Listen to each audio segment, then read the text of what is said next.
বিসমিল্লাহির রহমানির রহিম। আসসালামু আলাইকুম।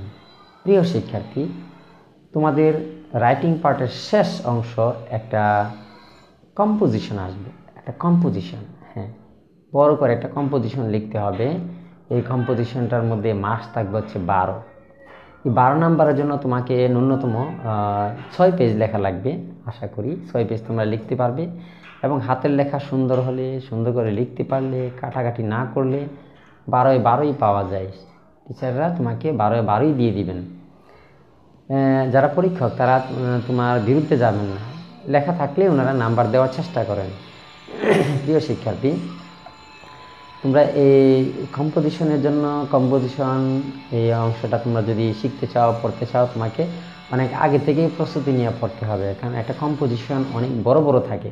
তুমি যদি ফ্রি হ্যান্ড রাইটিং তুমি লিখতে পারো, ফ্রিলি লিখতে পারো, তাহলে সবচেয়ে ভালো। তুমি নিজে নিজেই সব লিখে ফেললে, কোনো কিছু মুখস্থ করার দরকার নাই। আর ফ্রি হ্যান্ড রাইটিংয়ের জন্য তোমাকে গ্রামারের নিয়মকানুন জানলে তুমি এই কাজগুলো পারবে সহজে। আমি এই সম্পর্কে বিস্তারিত আলোচনা করেছি, আরও করব, এবং ডেসক্রিপশন বক্সে আমার লিঙ্ক দেওয়া আছে, এটা তুমি দেখলে তুমি আরও সহজে পারবে। ঠিক আছে, থ্যাংক ইউ, আল্লাহ হাফেজ।